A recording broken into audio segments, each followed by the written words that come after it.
मिनासान konnichiwa सबैजनालाई नमस्ते। आजको यस भिडियोमा हामीले सिक्ने छौं समयको बारेमा। त्यो भन्दा अगाडि हाम्रो च्यानललाई माया गरेर लाइक, कमेन्ट एन्ड सब्स्क्राइब गर्नुहुने तपाई सम्पूर्णलाई धेरै धेरै धन्यवाद। अहिलेसम्म यदि तपाईहरु मध्ये कोही कसैले हाम्रो च्यानललाई सब्स्क्राइब गर्न बिर्सिनु भएको छ भने कृपया सब्स्क्राइब गरिदिनुहुन्छ भन्ने अपेक्षा गर्दै आजको भागमा अगाडि बढ्न चाहन्छौं। आजको यस भिडियोमा हामीले सिक्ने छौं टाइम यानी कि समयलाई जापानिज भाषामा के भन्छ त भन्ने बारेमा। आउनुहोस्, समयलाई भन्छ जिखान, जसलाई खान्जीमा यसरी लेख्ने गरिन्छ। तपाईहरु सम्पूर्णलाई थाहा छ समय मुख्यतया 3 भागमा विभाजित हुन्छ, जुन आवर्स, मिनेट्स एन्ड सेकेन्ड। र जापानिज भाषामा आवर्सलाई जनाउँदा र टाइमलाई जनाउँदा जिखान भनेर जनाइन्छ। तसर्थ आवर्सलाई जिखान, खान्जी यसरी लेखिन्छ। अब यहाँ मिनेटलाई जनाउँदा पुन र फुनमा जनाइएको छ। यस पुन र फुन बीचको फरक जान्नको लागि यस भिडियोलाई अन्तिमसम्म हेर्नुहोला, जसलाई खान्जी यसरी लेख्ने गरिन्छ। र सेकेन्ड्सलाई भनिन्छ बियौ, जसको खान्जी यस प्रकार रहेको छ। अब सुरु गरौँ। 1 घण्टा भन्नु पर्यो भने इची जिखान। यसैगरी 1 बज्यो भन्नु पर्यो भने इची जी मात्रै भन्ने गरिन्छ। 1 बज्यो मात्रै भन्नको लागि इची जी मात्रै भन्ने गरिन्छ, यो कानलाई हटाउने। यसैगरी 2 घण्टा भन्नु पर्यो भने नि जिखान र 2 बज्यो मात्रै भन्नु पर्यो भने नि जी मात्रै भन्ने गरिन्छ। यसैगरी 3 घण्टा सान जिखान।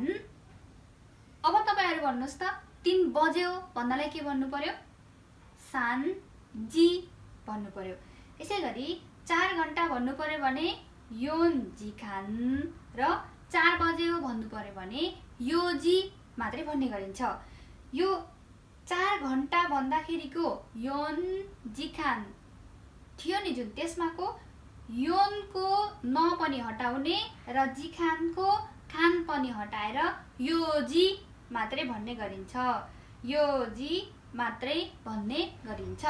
यसैगरी 5 घण्टा भन्नु पर्यो भने गोजी खान, 5 बज्यो भन्नु पर्यो भने गोजी, 6 बज्यो भन्नु पर्यो भने रोकुजी, 6 घण्टा भन्नु पर्यो भने रोकुजी खान।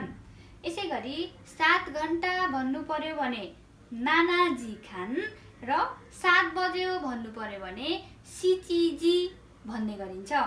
यहाँनिरको यो 7 को सन्दर्भमा आएको जुन सिचिजी र नानाजी खान थियो नि, यसलाई चाहिँ अपवादको रूपमा हामीले सम्झिनु पर्ने हुन्छ।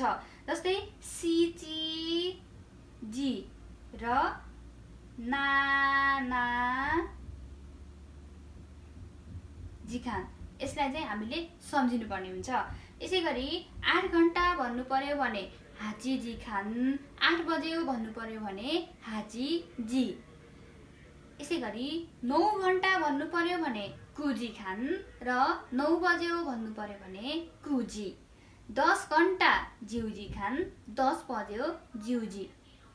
अब सुरु गरौँ मिनेटको बारेमा।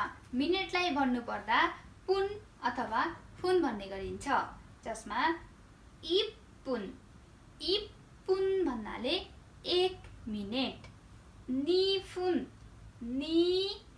भन्नाले 2 मिनेट, साम्पुन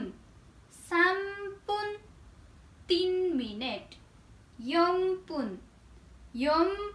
भन्नाले 4 मिनेट, गोफुन भन्नाले 5 मिनेट, रोपुन 6 मिनेट, नानाफुन 7 मिनेट, हाप्पुन 8 मिनेट, क्युफुन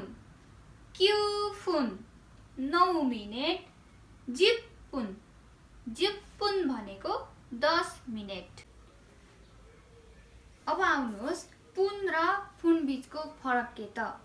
वास्तवमा भन्दै हो भने पुन र फुन बीचको फरकलाई त्यस्तो कुनै विशेष नियम भने छैन, जसलाई सम्झिनको लागि तपाईहरुले धेरै पटक यसलाई लेखेर अथवा धेरै पटक पढेर आफैले याद गर्नुपर्ने हुन्छ। जसको लागि तपाईहरुलाई म एउटा तरिका सिकाउँछु। आउनुहोस्।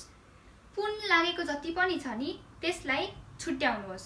जस्तै 1 3 4 6 8 अनि 10 यिनीहरुलाई एक ठाउँमा छुट्टै लेख्नुहोस् र याद गर्ने प्रयास गर्नुहोस्। जब तपाईले पुन मात्र याद गर्नुहुन्छ त्यसपछि बाँकी रहेको सो त पुन भयो होइन त। अब जाउँ सेकेन्डमा। सेकेन्डको प्रयोग गर्दा जहिले पनि ब्यो प्रयोग हुन्छ। जस्तै 1 सेकेन्ड गयो भन्नु पर्यो भने इची ब्यो, 5 सेकेन्ड गयो भन्नु पर्यो भने गो ब्यो, 10 सेकेन्ड गयो भन्नु पर्यो भने जिउ ब्यो। आजको यस भागमा हामीले सिक्यौं घण्टा, मिनेट र समयलाई के भन्छ भन्ने बारेमा। यसको प्रयोग कसरी गर्ने भन्ने बारेमा सिक्नको लागि अर्को भिडियो हेर्नुहोला। Thank you. Bye bye.